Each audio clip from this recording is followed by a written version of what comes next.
ਵਾਹਿਗੁਰੂ ਜੀ ਕਾ ਖਾਲਸਾ, ਵਾਹਿਗੁਰੂ ਜੀ ਕੀ ਫਤਿਹ ਜੀ। ਸਾਰੇ ਵੀਰਾਂ ਭੈਣਾਂ ਨੂੰ ਸਵਾਗਤ ਹੈ ਤੁਹਾਡਾ ਸਾਰੀਆਂ ਭੈਣਾਂ ਦਾ ਔਰ ਵੀਰਾਂ ਦਾ ਆਨਲਾਈਨ ਗੁਰਮਤਿ ਕਲਾਸ ਵਿੱਚ। ਸਾਰਿਆਂ ਨੂੰ ਜੀ ਆਇਆਂ ਆਖਿਆ ਜਾਂਦਾ ਹੈ।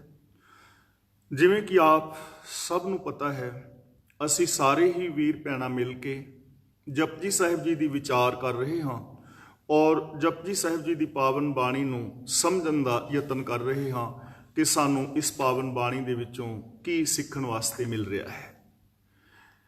ਅੱਜ ਤੱਕ ਕੱਲ ਤੱਕ ਅਸੀਂ 21 ਪੌੜੀਆਂ ਦੀ ਵਿਚਾਰ ਸਾਂਝੀ ਕਰ ਚੁੱਕੇ ਹਾਂ।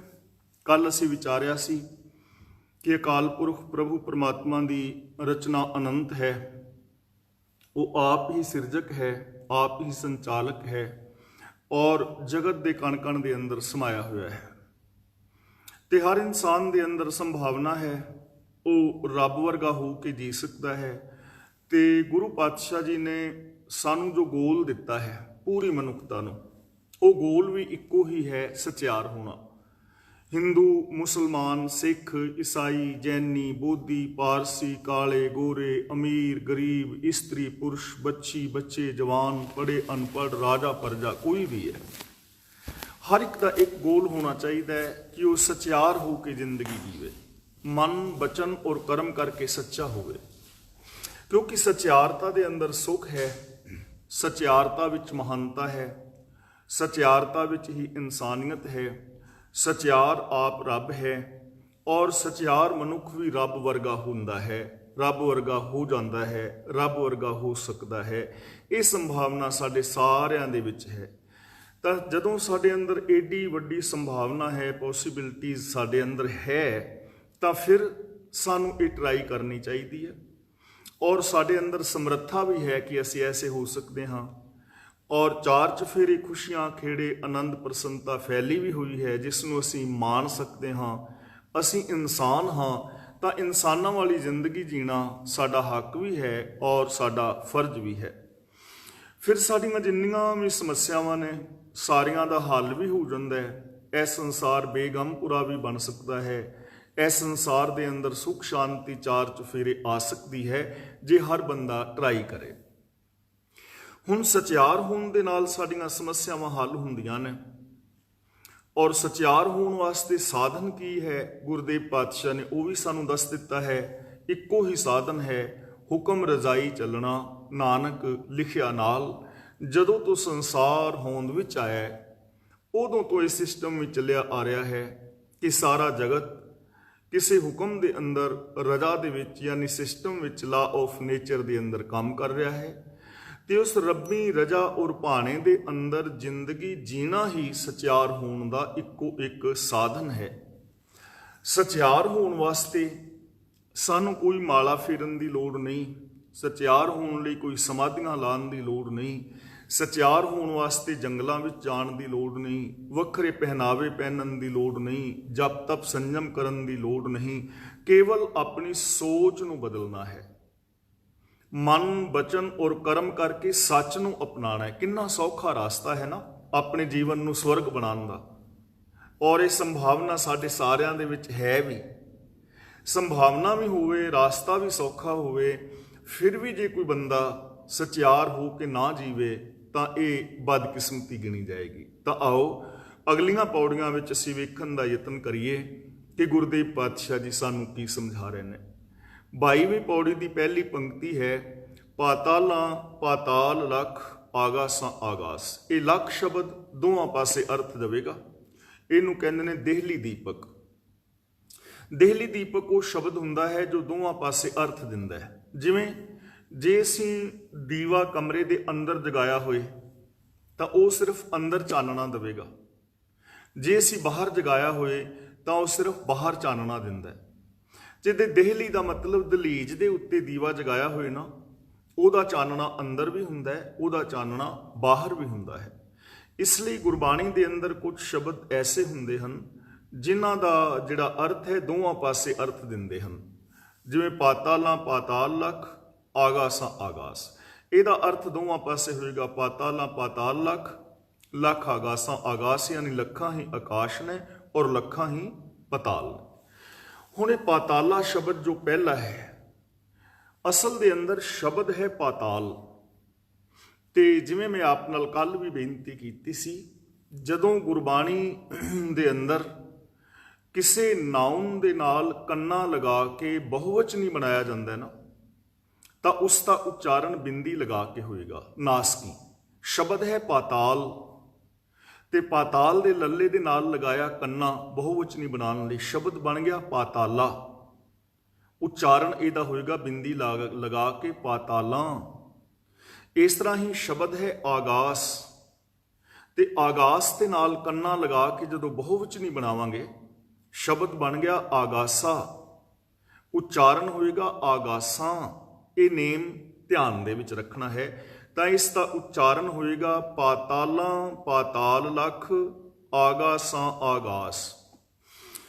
गुरुदेव पातशाह समझा रहे ने कि पताल का मतलब धरती दे थल्ले होर धरतियां ने, लखां धरतियां ने।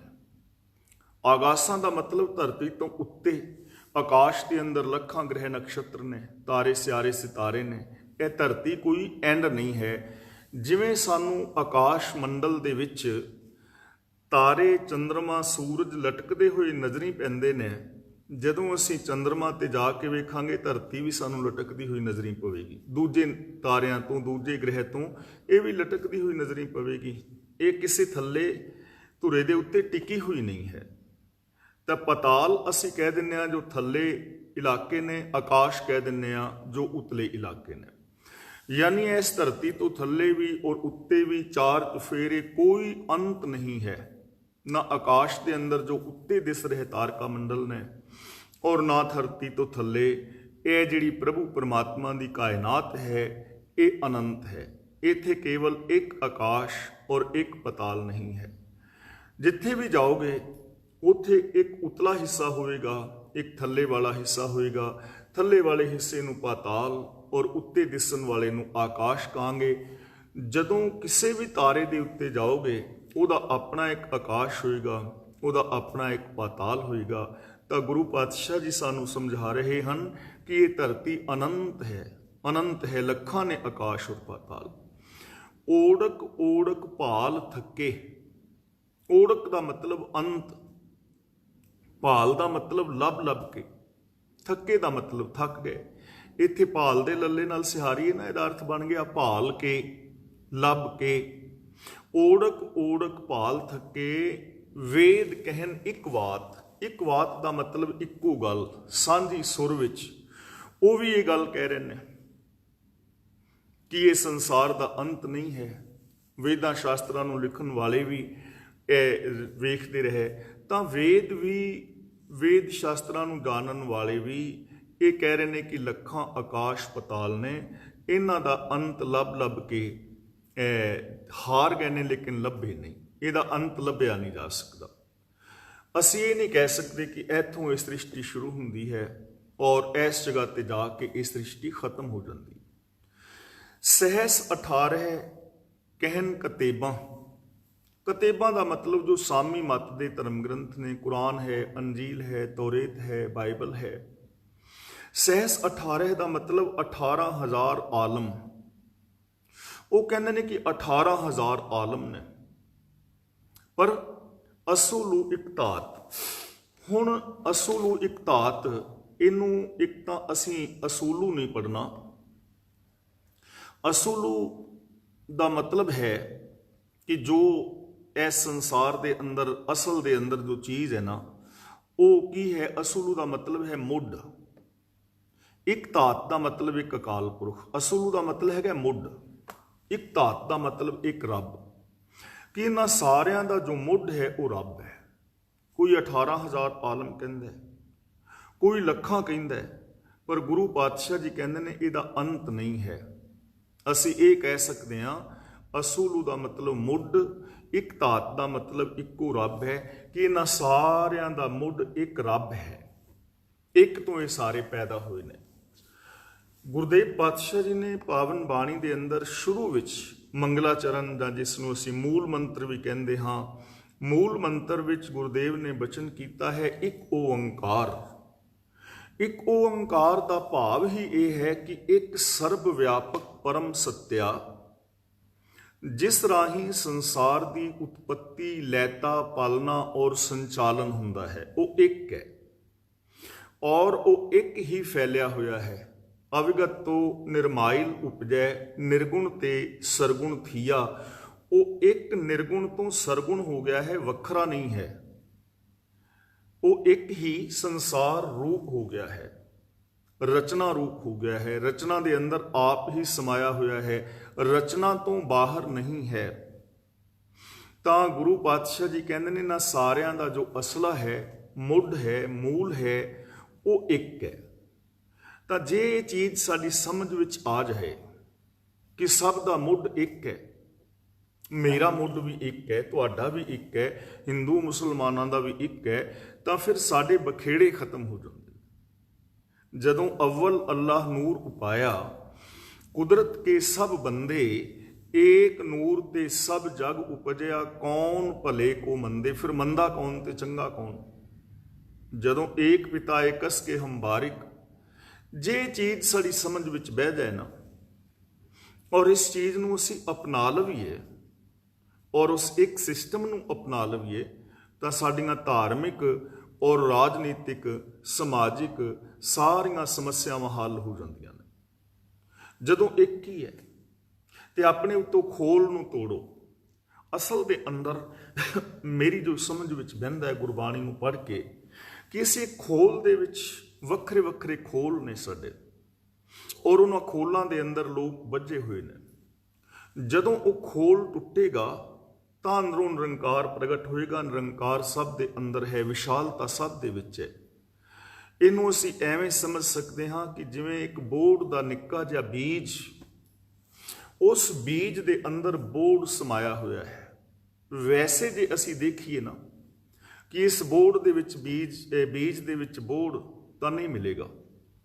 ਜੇ ਉਸ ਬੀਜ ਨੂੰ ਤੋੜ ਕੇ ਉਹਦੇ ਵਿੱਚ ਬੋੜ ਵੇਖਣਾ ਚਾਹੋਗੇ ਤਾਂ ਨਹੀਂ ਲੱਭੇਗਾ, ਨਹੀਂ ਮਿਲੇਗਾ। ਬੀਜ ਖਤਮ ਹੋ ਜਾਏਗਾ, ਬੋੜ ਦੀ ਹੋਂਦ ਵੀ ਖਤਮ ਹੋ ਜਾਏਗੀ। ਪਰ ਜੇ ਸਿਸਟਮ ਦੇ ਅੰਦਰ ਉਸ ਨੂੰ ਜ਼ਮੀਨ ਵਿੱਚ ਦਬਾਓਗੇ, ਉਹਨੂੰ ਨਮੀ, ਪਾਣੀ, ਹਵਾ ਮਿਲੇਗੀ, ਉਹਦੇ ਚੋਂ ਅੰਕੁਰ ਫੁੱਟੇਗਾ। ਇੱਕ ਅੰਕੁਰ ਜ਼ਮੀਨ ਦੀਆਂ ਗਹਿਰਾਈਆਂ ਵੱਲ ਔਰ ਦੂਜਾ ਆਕਾਸ਼ ਦੀਆਂ ਉਚਾਈਆਂ ਵੱਲ ਵਧੇਗਾ, ਉਹ ਬੋੜ ਬਣ ਜਾਏਗਾ, ਬੀਜ ਹੀ ਬੋੜ ਬਣ ਜਾਏਗਾ। ਸਾਡੇ ਅੰਦਰ ਵੀ ਅਸੀਂ ਖੋਲਾਂ ਦੇ ਅੰਦਰ ਲਿਪਟੇ ਹੋਏ ਹਾਂ। ਕਿੰਨੇ ਖੋਲ ਨੇ ਮਜ਼ਬੂਤ, ਕਾਮ, ਕ੍ਰੋਧ, ਲੋਭ, ਮੋਹ, ਹੰਕਾਰ, ਆਸਾ, ਤ੍ਰਿਸ਼ਨਾ, ਚੁਗਲੀ, ਨਿੰਦਾ, ਝੂਠ, ਫਰੇਬ, ਚੋਰੀਆਂ, ਯਾਰੀਆਂ, ਬੇਈਮਾਨੀਆਂ, ਠੱਗੀਆਂ, ਪਹਿਨਾਮੀਆਂ, ਪਾਪ, ਅਪਰਾਧ, ਮੇਰ, ਤੇਰ, ਭਰੂਣ ਹੱਤਿਆ, ਜਾਤੀਵਾਦ, ਦਾਜ, ਦਹੇਜ, ਲੜਾਈ, ਦੰਗੇ, ਫਸਾਦ। ਕਿੰਨੇ ਖੋਲ ਨੇ ਜਿਨ੍ਹਾਂ ਦੇ ਅੰਦਰ ਅਸੀਂ ਲਿਪਟੇ ਹਾਂ। ਇਹਨਾਂ ਖੋਲਾਂ ਨੂੰ ਤੋੜ ਦਿਓ, ਖਤਮ ਕਰ ਦਿਓ, ਅੰਦਰੋਂ ਪ੍ਰਭੂ ਪ੍ਰਗਟ ਹੋ ਜਾਏਗਾ। ਤੇ ਇਸ ਖੋਲ ਨੂੰ ਤੋੜਨ ਦਾ ਇੱਕੋ ਸਾਧਨ ਹੈ। ਜੇ ਹਥੌੜੇ ਨਾਲ ਤੋੜੋਗੇ ਤੇ ਨਹੀਂ ਟੁੱਟਣਗੇ। ਹੁਕਮ ਰਜ਼ਾਈ ਚੱਲਣਾ, ਇਹ ਨਿਯਮ ਹੈ। ਰਜਾ ਨੂੰ ਸਮਝਣਾ, ਹੁਕਮ ਨੂੰ ਸਮਝਣਾ, ਲਾ ਆਫ ਨੇਚਰ ਨੂੰ ਸਮਝ ਕੇ ਉਹਦੇ ਮੁਤਾਬਕ ਜ਼ਿੰਦਗੀ ਜੀਣੀ। ਖੋਲ ਟੁੱਟ ਜਾਣਗੇ, ਅੰਦਰੋਂ ਇੱਕ ਪ੍ਰਗਟ ਹੋ ਜਾਏਗਾ ਤੇ ਉਹ ਇੱਕ ਦੀ ਸੰਭਾਵਨਾ ਮੇਰੇ ਵਿੱਚ ਵੀ ਹੈ ਔਰ ਤੁਹਾਡੇ ਵਿੱਚ ਵੀ ਹੈ। ਅਸੀਂ ਸਾਰੇ ਸਚਿਆਰ ਹੋ ਸਕਦੇ ਹਾਂ। ਤਾਂ ਸਾਰਿਆਂ ਦਾ ਅਸਲਾ ਇੱਕੋ ਹੀ ਹੈ। ਇਹਨੂੰ ਅਸੂਲੂ ਨਹੀਂ ਪੜ੍ਹਨਾ, ਇਹਨੂੰ ਅਸੂਲੂ ਵੀ ਨਹੀਂ ਪੜ੍ਹਨਾ, ਲੇਕਿਨ ਛੋਟਾ ਜਿਹਾ ਥੋੜਾ ਜਿਹਾ ਔਂਕੜ ਦੀ ਆਵਾਜ਼ ਦੇਣੀ ਹੈ। ਅਸੂਲੂ ਔਂਕੜ ਦੀ ਥੋੜੀ ਜਿਹੀ ਆਵਾਜ਼ ਆਏਗੀ। ਲੇਖਾ ਹੋਏ ਤਾਂ ਲਿਖੀਐ, ਲੇਖੈ ਹੋਏ ਵਿਨਾਸ਼। ਹੁਣ ਗੁਰੂ ਜੀ ਕਹਿੰਦੇ ਨੇ ਨਾ ਤਾਂ 18,000 ਆਲਮ ਹੀ ਨੇ ਔਰ ਨਾ ਅਸੀਂ ਲੱਖਾਂ ਆਕਾਸ਼ ਪਤਾਲ ਹੀ ਕਹਿ ਸਕਦੇ ਹਾਂ, ਕਿਉਂਕਿ ਲੱਖਾਂ ਦੇ ਵਿੱਚ ਵੀ ਗਿਣਤੀ ਰਹਿ ਜਾਏਗੀ ਨਾ। ਲੱਖਾਂ ਕਿੰਨੇ ਲੱਖ, ਪਰ ਗੁਰੂ ਪਾਤਸ਼ਾਹ ਜੀ ਕਹਿੰਦੇ ਨੇ ਲੇਖਾ ਹੋਏ ਤਾਂ ਲਿਖੀਏ। ਲੱਖਾਂ ਤਾਂ ਕਹਿ ਸਕਦੇ ਹਾਂ ਜੇ ਲੇਖਾ ਹੋ ਸਕਦਾ ਹੋਵੇ ਕਿ ਇੰਨੇ ਲੱਖ ਇਸ ਧਰਤੀ ਤੇ ਤਾਰੇ ਨੇ, ਇੰਨੇ ਲੱਖ ਸੂਰਜ ਨੇ, ਜਾਂ ਇੰਨੇ ਲੱਖ ਆਕਾਸ਼ ਗੰਗਾਵਾਂ ਨੇ। ਜੇ ਤਾਂ ਇਹਦਾ ਲੇਖਾ ਜੋਖਾ ਹੋ ਸਕਦਾ ਹੋਏ ਫਿਰ ਤਾਂ ਲੱਖਾਂ ਕਰੋੜਾਂ ਵਿੱਚ ਲਿਖੀਏ, ਪਰ ਇਹਦਾ ਲੇਖਾ ਨਹੀਂ ਹੋ ਸਕਦਾ, ਗਿਣਤੀ ਮਿਣਤੀ ਨਹੀਂ ਹੋ ਸਕਦੀ। ਲੇਖੇ ਹੋਏ ਵਿਨਾਸ਼, ਲੇਖੇ ਦਾ ਹੀ ਵਿਨਾਸ਼ ਹੋ ਜਾਏਗਾ, ਖਤਮ ਹੋ ਜਾਏਗਾ ਲੇਖਾ। यानी तुहाडे हिंदसे मुक जाणगे, अंक मुक जाणगे। किन्ने अंक लिखोगे? लेखे हुए विनाश का मतलब तुहाडे लेखे का नाश हो जाना है, भाव लेखे का एंड हो जाना है। तुहाडे हिंदसे मुक जाणगे, गिनती के अखर मुक जाणगे, ते इसलिए वो अनंत है ये रचना। हुण अगला वचन करते ने, नानक वड्डा आखिए, कि हे नानक ओनू वड्डा आखना चाहिए, ओनू वड्डा लोग आखते ने। वड्डा आखिए का मतलब आख्या जाता है कि वह वड्डा है, और वास्तव दे विच वड्डा है। पर गुरु जी कहते ने आपे जाने आप, वो अपने आप नू आप जानता है कि केडा वड्डा है। मैं नहीं कह सकता कि वह एडा वड्डा है, तुसी नहीं कह सकते कि वह एडा वड्डा है, क्योंकि वो आद अंत नू जानिया नहीं ना। पता हो कि इत्थे उहदे पैर ने, इत्थे उहदा सिर है, नाप लै लवीए, एवें तो नाप लिया नहीं ना उहदा किसी ने। इस कायनात नू नापिया नहीं ना जा सकता। तो गुरु पातशाह जी कहते हैं वो अपने आप नू आप ही जानता है।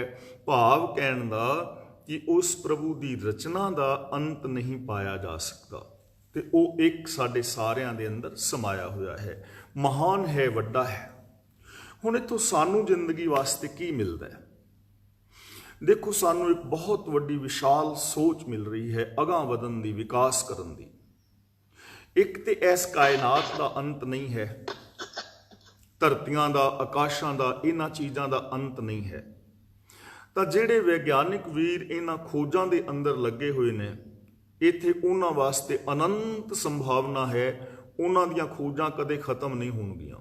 अनंत संभावना है, जिन्ना मर्जी खोजां करी जान, विशाल तो विशाल खोजां दी संभावना है, अज तक हुईयां ने, अगों हुंदियां रहणगीਆਂ। पहली गल। दूजी गल कि उहदे गुणां दा अंत कोई नहीं। तो यदा मतलब कि साडे अंदर अनंत गुणां की संभावना है। असी हर रोज़ अपनी शख्सियत के अंदर नवा विकास कर सकते हाँ, क्योंकि वो अनंत गुणां का मालक साडे अंदर बैठा है ना। ये नहीं कि साडे अंदर केवल सच बोलन का गुण है, दया बोलन का गुण है, जां इन्ने इन्ने गुण ने, इस तो अगे असी कुछ नहीं कर सकते। ऐसा नहीं है, क्योंकि अनंत है ना वो। इसलिए साडे अंदर हर इंसान विच अनंत संभावना है अपनी परसनैलिटी नूं डिवेलप करन दी। तुसी अपनी परसनैलिटी नूं जिन्ना मर्जी डिवेलप कर सकते हो, बहुत कुछ सीख सकते हो। जिवें कि साडी जिंदगी विच प्रॉब्लम्स आउंदियां ने ना, दो चार चीज़ां ने, उन्हां वास्ते आम बंदे नूं थोड़ा बहुता नॉलेज तां जरूर होना चाहिए। जिस तरह सिचुएशन मैनेजमेंट है, तो ये वास्ते साडे कोलों किन्ने सारे कोर्स कराए जांदे ने ना। सिचुएशन मैनेजमेंट का कोर्स करने वास्ते ही तुहानूं लाखां रुपए देने पै सकते हैं। जिवें स्ट्रैस मैनेजमेंट है, स्ट्रैस नूं मैनेज किवें करना है, ये वास्ते वक्रे कोर्स कराए जाते हैं। टाइम मैनेजमेंट है, टाइम नूं असीं किवें मैनेज करना है। पीपल मैनेजमेंट है, असीं लोकां नूं किवें मैनेज करना है। किन्ने सारे कोर्स ने ना। पर जे असीं गुरबाणी नूं पढ़ीए तो सानूं सारियां चीज़ां गुरु पातशाह जी की पावन बाणी दे विचों मिल जांदियां ने। और फिर तुसी इन्हां सारियां चीज़ां नूं होल्ड कर सकते हो। मन लो जे असीं, क्योंकि छोटे तौर पर असीं इन्हां चीज़ां नूं वेखण दा यतन करिए, साडा परिवार है, साडा घर किसी मुहल्ले दे विच है, तो उत्थे कुछ परेशानियां सानूं आ रहीआं ने, तो सिचुएशन मैनेजमेंट विच आएगा ना कि असीं इस सिचुएशन दे अंदर मैनेज किवें करना है। असीं इत्थों घर वेच के दूजी जगह जा नहीं सकते, साडे कोल गुंजाइश नहीं, असीं वड्डा घर लै नहीं सकते। इस मुहल्ले विच हाले सानूं कुछ समा रहना पैना है, तो असीं इत्थे परेशान हाँ, तो ये सिचुएशन मैनेज करना आउणा चाहिए ना। इनू असीं किवें होल्ड करना है? जदों असीं गुरु पातशाह जी की पावन बाणी पढ़ांगे तो सानूं हर थां व्यापक प्रभु नज़री पवेगा, हर इंसान दे विच ओह प्रभु दिसेगा। असीं बहुत चंगा उस चीज़ नूं मैनेज कर सकते हाँ, और असीं हर थां ते घर सुख वसिया, बाहर सुख पाया, कहो नानक गुरमंत्र दृढ़ाया। इत्थों असीं उपदेश लै सकते हाँ। हुण पीपल मैनेजमेंट है, जिवें लोग ने ना, कई तरह दी परसनैलिटीज़ ने। कई लोग ने नकारात्मक सोच वाले ने, कई लोग पॉजिटिव थिंकिंग वाले ने, कई लोगों के अंदर बहुत ज़्यादा गुस्सा हुंदा है। ये 3-4 तरह के लोग तो सानूं आम मिलते हैं ना। ਤਾਂ ਇਹਨਾਂ ਦੇ ਵਿੱਚੋਂ ਵੀ ਅਸੀਂ ਕਿਸ ਤਰ੍ਹਾਂ ਰਹਿ ਸਕਦੇ ਹਾਂ? ਦੇਖੋ, ਜਿਸ ਬੰਦੇ ਦੇ ਅੰਦਰ ਕ੍ਰੋਧ ਹੈ, ਹੁਣ ਕ੍ਰੋਧੀ ਬੰਦਾ ਆਪਣਾ ਆਪਾ ਗਵਾ ਬੈਂਦਾ ਹੈ, ਸੰਬੰਧ ਤੋੜ ਬੈਂਦਾ ਹੈ। ਪਰ ਜੇ ਅਸੀਂ ਉਹਨੂੰ ਮੈਨੇਜ ਕਰਨਾ ਹੋਵੇ ਤਾਂ ਕ੍ਰੋਧੀ ਬੰਦੇ ਤੋਂ ਵੀ ਅਸੀਂ ਕੁਝ ਸਿੱਖ ਸਕਦੇ ਹਾਂ, ਕਿਉਂਕਿ ਕ੍ਰੋਧੀ ਬੰਦਾ ਜਿਹੜਾ ਹੈ ਨਾ, ਉਹਦੇ ਵਿੱਚ ਇੱਕ ਚੀਜ਼ ਜ਼ਰੂਰ ਹੁੰਦੀ ਹੈ, ਉਹ ਕਹਿੰਦਾ ਕਿ ਮੈਂ ਤੈਨੂੰ ਇਹ ਕਰਕੇ ਦਿਖਾਵਾਂਗਾ। ਔਰ ਕਈ ਕ੍ਰੋਧੀ ਜਿਹੜੇ ਲੋਕ ਨੇ ਉਹ ਕਰ ਦਿੰਦੇ ਨੇ ਵੀ ਅੱਜ ਤੋਂ ਬਾਅਦ ਮੈਂ ਤੇਰੇ ਨਾਲ ਨਹੀਂ ਬੋਲਣਾ, ਤਾਂ ਉਹ ਨਹੀਂ ਬੋਲਦੇ। ਦ੍ਰਿੜਤਾ ਤੇ ਹੁੰਦੀ ਹੈ ਨਾ। ਤਾਂ ਉਹਦੇ ਤੋਂ ਅਸੀਂ ਇਹ ਸਿੱਖ ਸਕਦੇ ਹਾਂ ਕਿ ਮੈਂ ਵੀ ਸਫਲ ਹੋਣਾ ਹੈ ਤਾਂ ਮੈਂ ਸਫਲ ਹੋ ਕੇ ਦਿਖਾਵਾਂਗਾ। ਉਸ ਕ੍ਰੋਧ ਦੇ ਕ੍ਰੋਧੀ ਬੰਦੇ ਕੋਲੋਂ ਅਸੀਂ ਇਹ ਚੀਜ਼ ਸਿੱਖ ਸਕਦੇ ਹਾਂ। ਉਹਦੇ ਨਾਲ ਅਸੀਂ ਰਹਿੰਦੇ ਹੋਏ ਵੀ ਉਹਦੇ ਕ੍ਰੋਧ ਦਾ ਲਾਭ ਉਠਾ ਸਕਦੇ ਹਾਂ। ਦੂਜਾ ਬੰਦਾ ਹੈ ਪੋਜ਼ਿਟਿਵ ਸੋਚਦਾ ਹੈ, ਤਾਂ ਪੋਜ਼ਿਟਿਵ ਬੰਦੇ ਕੋਲੋਂ ਤੇ ਸਾਨੂੰ ਪੋਜ਼ਿਟਿਵ ਥਿੰਕਿੰਗ ਮਿਲ ਹੀ ਜਾਏਗੀ, ਉਹਦੇ ਨਾਲ ਤਾਂ ਸਾਨੂੰ ਕੋਈ ਪ੍ਰੋਬਲਮ ਆਉਣੀ ਹੀ ਨਹੀਂ ਹੈ। ਉਹਦੇ ਕੋਲੋਂ ਅਸੀਂ ਪੋਜ਼ਿਟਿਵ ਸਿੱਖਣਾ, ਅਗਾਂਹ ਵਧਣਾ ਸਿੱਖ ਸਕਦੇ ਹਾਂ ਕਿ ਅਸੀਂ ਚੰਗਾ ਸੋਚਣਾ ਹੈ। ਲੇਕਿਨ ਤੀਜਾ ਬੰਦਾ ਹੈ ਜੋ ਹਮੇਸ਼ਾ ਨੈਗੇਟਿਵ ਹੀ ਸੋਚਦਾ ਹੈ ਕਿ ਇਹ ਚੀਜ਼ ਇੱਥੇ ਨਹੀਂ ਹੋਣੀ ਚਾਹੀਦੀ, ਇਹਦਾ ਨੁਕਸਾਨ ਹੋਏਗਾ, ਜੇ ਤੁਸੀਂ ਐਵੇਂ ਚਲਾਓਗੇ ਤੇ ਐਕਸੀਡੈਂਟ ਹੋ ਜਾਏਗਾ, ਇੰਜ ਕਰੋਗੇ ਤੇ ਇਹ ਹੋ ਜਾਏਗਾ। ਯਾਨੀ ਉਹ ਹਰ ਚੀਜ਼ ਦੇ ਵਿੱਚ ਨੈਗੇਟਿਵ ਦੇਖਦਾ ਹੈ। ਤੇ ਨੈਗੇਟਿਵ ਬੰਦਿਆਂ ਦੇ ਨਾਲ ਰਹਿਣਾ ਬੜਾ ਔਖਾ ਹੋ ਜਾਂਦਾ ਨਾ। ਨੈਗੇਟਿਵ ਸੋਚ ਵਾਲਾ ਬੰਦਾ ਕਾਮਯਾਬ ਕਈ ਵਾਰ ਨਹੀਂ ਹੁੰਦਾ ਔਰ ਦੂਜਿਆਂ ਨੂੰ ਵੀ ਕਾਮਯਾਬ ਹੋਣ ਤੋਂ ਰੋਕਦਾ ਹੈ। ਲੇਕਿਨ ਜੇ ਅਸੀਂ ਇਹਨੂੰ ਮੈਨੇਜ ਕਰਨਾ ਹੋਵੇ, ਕੁਝ ਸਿੱਖਣਾ ਹੋਵੇ, ਤਾਂ ਜਿਹੜੇ ਨੈਗੇਟਿਵ ਥਿੰਕਿੰਗ ਵਾਲੇ ਬੰਦੇ ਨੇ ਨਾ, ਉਹ ਹਰ ਕੰਮ ਨੂੰ ਪਰਫੈਕਟ ਕਰਨਾ ਚਾਹੁੰਦੇ ਨੇ।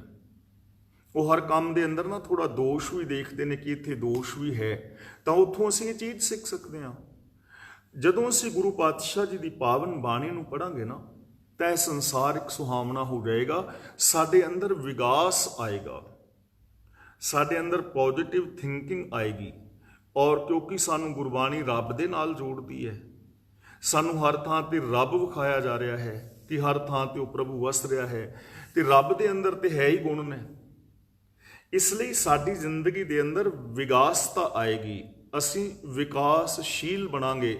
ਔਰ ਜਦੋਂ ਅਸੀਂ ਇਹਨਾਂ ਚੀਜ਼ਾਂ ਤੇ ਅਮਲ ਕਰਾਂਗੇ ਤਾਂ ਸਾਡੀ ਜਿਹੜੀ ਪਰਸਨੈਲਿਟੀ ਹੈ ਇਹ ਮਹਾਨ ਹੋਏਗੀ, ਵਿਅਕਤੀਤਵ ਦੇ ਅੰਦਰ ਵਿਕਾਸ ਹੋਏਗਾ।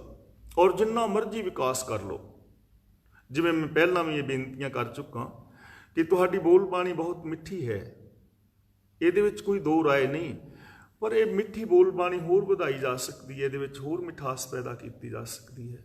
ਸ਼ਬਦਾਵਲੀ ਤੁਹਾਡੀ ਬਹੁਤ ਚੰਗੀ ਹੈ, ਪਰ ਇਹ ਚੰਗੀ ਸ਼ਬਦਾਵਲੀ ਦਾ ਐਂਡ ਥੋੜਾ ਹੈ। ਆਪਣੀ ਸ਼ਬਦਾਵਲੀ ਵਿੱਚ ਹੋਰ ਵਾਧਾ ਕਰੋ। ਤੁਸੀਂ ਪਰਿਵਾਰ ਵਿੱਚ ਬੜੇ ਪ੍ਰੇਮ ਨਾਲ ਰਹਿੰਦੇ ਹੋ, ਤਾਂ ਇਹ ਪ੍ਰੇਮ ਦਾ ਐਂਡ ਥੋੜੀ ਹੈ, ਹੋਰ ਪ੍ਰੇਮ ਦੇ ਨਾਲ ਰਹੋ। ਤਾਂ ਇਸ ਤਰ੍ਹਾਂ ਜਦੋਂ ਅਸੀਂ ਸਮਝਾਂਗੇ ਕਿ ਉਹ ਅਨੰਤ ਗੁਣਾਂ ਦਾ ਮਾਲਕ ਸਾਡੇ ਅੰਦਰ ਬੈਠਾ ਹੈ, ਅਸੀਂ ਉਹਨਾਂ ਗੁਣਾਂ ਦੇ ਨਾਲ ਜੁੜਨਾ ਹੈ। ਤੇ ਯਾਦ ਰੱਖਣਾ, ਉਹ ਗੁਣ ਹੀ ਰੱਬ ਹੈ। ਉਹਨਾਂ ਗੁਣਾਂ ਨੂੰ ਪਾ ਲੈਣਾ ਹੀ ਰੱਬ ਨੂੰ ਪਾ ਲੈਣਾ ਹੈ। ਉਹਨਾਂ ਗੁਣਾਂ ਵਿੱਚ ਆਪਣੀ ਸੁਰਤ ਨੂੰ ਮਿਲਾ ਦੇਣਾ ਹੀ ਰੱਬ ਦੇ ਅੰਦਰ ਮਿਲ ਜਾਣਾ ਹੈ। ਜਿਸ ਦਿਨ ਸਾਨੂੰ ਇਹ ਸਮਝ ਆ ਗਈ, ਇਹਦੇ ਤੇ ਅਮਲ ਕਰਨਾ ਸ਼ੁਰੂ ਕੀਤਾ, ਹਕੀਕਤ ਹੈ ਜ਼ਿੰਦਗੀ ਬਦਲ ਜਾਏਗੀ।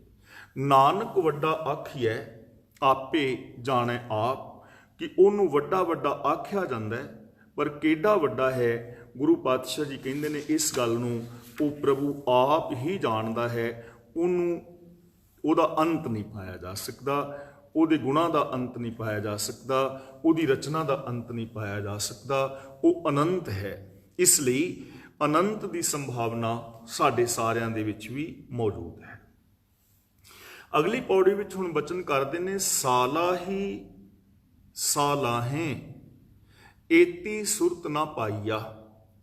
ਦੇਖੋ, ਸਾਲਾਹੀ ਦਾ ਮਤਲਬ ਸਲਾਹੁਣ ਯੋਗ।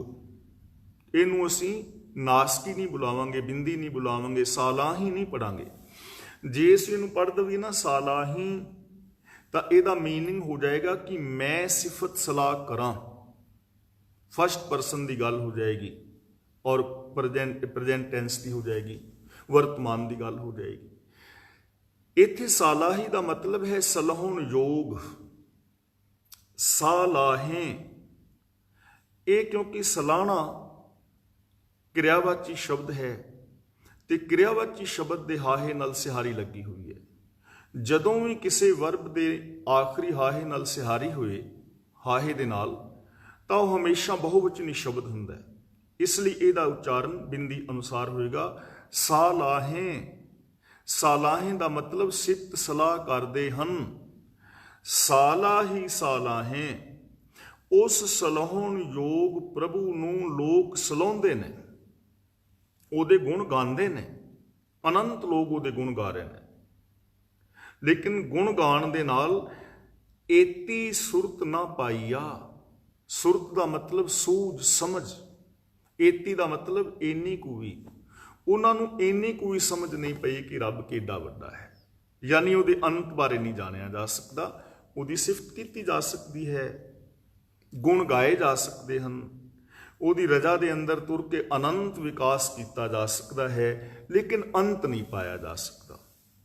ਅਨੰਤ ਲੋਕਾਂ ਨੇ ਕਥਿਆ ਹੈ ਉਹਨੂੰ, ਕਥਨਾ ਕਥੀ ਨਾ ਆਵੇ ਟੋਟ, ਕਥ ਕਥ ਕਥੀ ਕੋਟੀ ਕੋਟ ਕੋਟ। ਕਰੋੜਾਂ ਹੀ ਲੋਕਾਂ ਨੇ ਕਰੋੜਾਂ ਕਰੋੜਾਂ ਵਾਰ ਉਸ ਪ੍ਰਭੂ ਨੂੰ ਕਥਨ ਕੀਤਾ, ਲੇਕਿਨ ਉਸ ਦੇ ਕਥਨ ਦਾ ਅੰਤ ਨਾ ਆਇਆ। ਇੰਨੀ ਕੁ ਵੀ ਉਹਨਾਂ ਨੂੰ ਸਮਝ ਨਹੀਂ ਪਈ, ਅੰਤ ਉਹਦਾ ਨਹੀਂ ਜਾਣਿਆ ਗਿਆ। ਹੁਣ ਸਵਾਲ ਪੈਦਾ ਹੁੰਦਾ ਹੈ ਕਿ ਜੇ ਉਹਦੀ ਸਮਝ ਹੀ ਨਹੀਂ ਮੁਕੰਮਲ ਤੌਰ ਤੇ ਪੈਣੀ ਤੇ ਸਿਫਤ ਸਲਾਹ ਕਰਨ ਦੀ ਲੋੜ ਕੀ ਹੈ? ਪਹਿਲੀ ਗੱਲ। ਦੂਜੀ ਇਹ ਹੈ ਕਿ ਉਹਦੇ ਗੁਣ ਗਾਣ ਦਾ ਸਾਨੂੰ ਲਾਭ ਕੀ ਹੋਏਗਾ? ਜੇ ਮੈਂ ਵੀ, ਤੁਸੀਂ ਵੀ, ਸੰਸਾਰ ਦੇ ਹੋਰ ਲੋਕ ਵੀ ਉਸ ਪ੍ਰਭੂ ਦੇ ਗੁਣ ਗਾਣ ਤਾਂ ਉਹਦਾ ਲਾਭ ਕੀ ਹੋਏਗਾ? ਗੁਰੂ ਜੀ ਸਾਨੂੰ ਇੱਕ ਮਿਸਾਲ ਰਾਹੀਂ ਸਮਝਾ ਰਹੇ ਨੇ। ਕਹਿੰਦੇ ਹਨ, ਨਦੀਆਂ ਅਤੇ ਵਾਹ ਪਵਹਿ ਸਮੁੰਦ ਨਾ ਜਾਣੀਆਂ। ਨਦੀਆਂ ਇੱਥੇ ਬਹੁਵਚਨੀ ਹੈ, ਇਸ ਲਈ ਬਿੰਦੀ ਲਗਾਵਾਂਗੇ। ਵਾਹ ਸ਼ਬਦ ਬਹੁਵਚਨੀ ਹੈ, ਜੇ ਵਾਹ ਦੇ ਹਾਹੇ ਥੱਲੇ ਔਂਕੜ ਹੁੰਦਾ ਤਾਂ ਇੱਕ ਵਚਨੀ ਸ਼ਬਦ ਹੋ ਸਕਦਾ ਸੀ। ਪਵਹਿ ਸ਼ਬਦ ਬਹੁਵਚਨੀ ਹੈ ਕਿਉਂਕਿ ਪੈਣਾ ਕਿਰਿਆਵਾਚੀ ਸ਼ਬਦ ਹੈ, ਤੇ ਕਿਰਿਆਵਾਚੀ ਸ਼ਬਦ ਦੇ ਅਖੀਰਲੇ ਹਾਹੇ ਨਾਲ ਸਿਹਾਰੀ ਹੋਏ ਤਾਂ ਉਹ ਬਹੁਵਚਨੀ ਸ਼ਬਦ ਹੁੰਦੇ ਨੇ, ਉਹਦਾ ਉਚਾਰਨ ਬਿੰਦੀ ਸਹਿਤ ਹੋਏਗਾ। ਨਦੀਆਂ ਅਤੇ ਵਾਹ ਪਵੇਂ, ਨਦੀਆਂ ਅਤੇ ਵਾਹ ਇੱਥੇ ਵਿਸਰਾਮ ਲਗਾਵਾਂਗੇ, ਨਦੀਆਂ ਅਤੇ ਵਾਹ ਇੱਥੇ ਵਿਸਰਾਮ ਲਗਾਵਾਂਗੇ। ਪਵੇਂ ਸਮੁੰਦ ਇੱਥੇ ਵਿਸਰਾਮ ਲਗਾਵਾਂਗੇ। ਨਾ ਜਾਣੀਏ, ਇਹਨੂੰ ਤਿੰਨਾਂ ਹਿੱਸਿਆਂ ਵਿੱਚ ਪੜਾਂਗੇ। ਨਦੀਆਂ ਅਤੇ ਵਾਹ ਪਵੇਂ ਸਮੁੰਦ ਨਾ ਜਾਣੀਏ। ਜੇ ਸਮੁੰਦ ਦੇ ਦੱਦੇ ਥੱਲੇ ਔਂਕੜ ਹੁੰਦਾ ਫਿਰ ਇੱਕ ਸਮੁੰਦਰ ਦੀ ਗੱਲ ਹੋਣੀ ਸੀ। ਸਮੁੰਦ ਦਾ ਦੱਦਾ ਮੁਕਤਾ ਹੁੰਦਾ, ਬਹੁਵਚਨੀ ਸ਼ਬਦ ਹੋਣਾ ਸੀ। ਪਰ ਇੱਥੇ ਸਮੁੰਦ ਦੇ ਦੱਦੇ ਨਾਲ ਸਿਹਾਰੀ ਹੈ, ਜਿਸ ਦਾ ਮਤਲਬ ਸਮੁੰਦਰ ਵਿੱਚ। ਇਹਦਾ ਮੀਨਿੰਗ ਹੋ ਗਿਆ ਸਮੁੰਦਰ ਵਿੱਚ। ਨਦੀਆਂ ਅਤੇ ਵਾਹ, ਵਾਹ ਦਾ ਮਤਲਬ ਨਾਲੇ, ਦਰਿਆ। ਨਦੀਆਂ ਅਤੇ ਨਾਲੇ ਜਿਹੜੇ ਨੇ ਦਰਿਆ ਆਦਿਕ ਨੇ। ਪਵੇਂ ਸਮੁੰਦ ਸਮੁੰਦਰ ਵਿੱਚ ਪੈਂਦੇ ਹਨ। ਨਾ ਜਾਣੀਏ, ਪਰ ਪਹਿਲੀ ਗੱਲ ਉਹ ਸਮੁੰਦਰ ਦਾ ਅੰਤ ਨਹੀਂ ਜਾਣਦੇ, ਤੇ ਦੂਜੀ ਗੱਲ ਇਹ ਹੈ ਕਿ ਜਦੋਂ ਉਹ ਸਮੁੰਦਰ ਵਿੱਚ ਪੈ ਜਾਂਦੇ ਨੇ ਨਾ ਤਾਂ ਫਿਰ ਉਹਨਾਂ ਨੂੰ ਵੱਖਰਿਆ ਨਹੀਂ ਸਮਝਿਆ ਜਾ ਸਕਦਾ।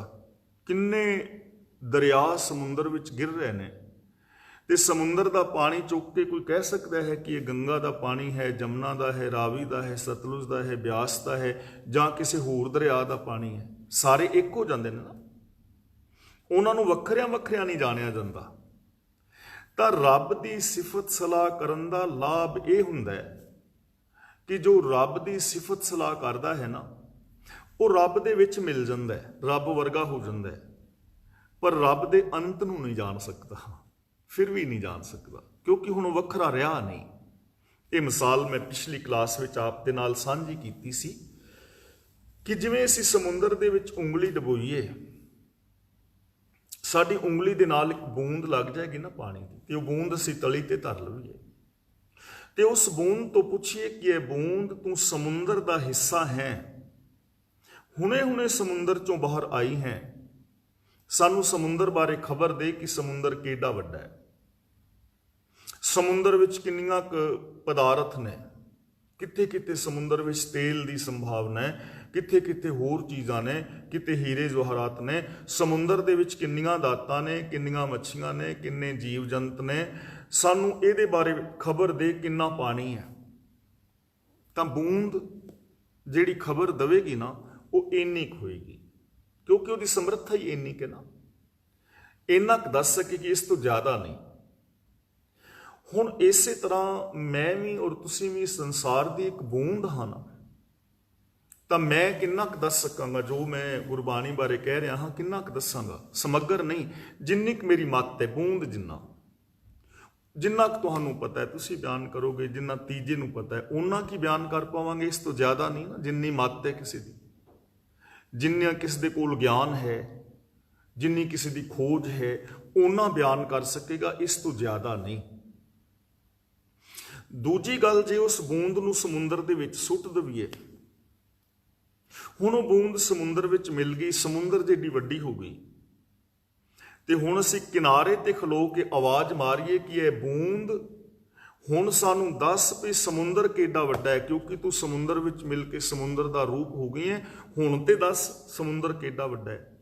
ਫਿਰ ਤੁਹਾਨੂੰ ਆਵਾਜ਼ ਨਹੀਂ ਆਏਗੀ, ਕਿਉਂਕਿ ਹੁਣ ਬੂੰਦ ਨਹੀਂ ਰਹੀ।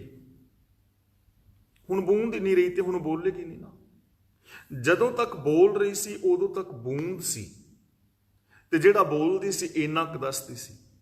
ਹੁਣ ਸਮੁੰਦਰ ਵਿੱਚ ਮਿਲ ਗਈ ਤਾਂ ਹੁਣ ਆਵਾਜ਼ ਨਹੀਂ ਆ ਰਹੀ, ਕਿਉਂਕਿ ਹੁਣ ਬੂੰਦ ਨਹੀਂ। ਤਾਂ ਬੂੰਦ ਦੋਵਾਂ ਹਾਲਾਤਾਂ ਵਿੱਚ ਹੀ ਸਮੁੰਦਰ ਬਾਰੇ ਕੁਝ ਦੱਸ ਨਹੀਂ ਪਾਏਗੀ। ਬਾਣੀ ਵਿੱਚ ਨਾ ਇੱਕ ਬੜਾ ਪਿਆਰਾ ਬਚਨ ਆਇਆ ਹੈ, ਕੋਈ ਬੋਲੇ ਨਿਰਵਾ, ਕੋਈ ਬੋਲੇ ਦੂਰ, ਕੋਈ ਕਹਿੰਦਾ ਰੱਬ ਨੇੜੇ ਹੈ, ਕੋਈ ਕਹਿੰਦਾ ਰੱਬ ਦੂਰ ਹੈ।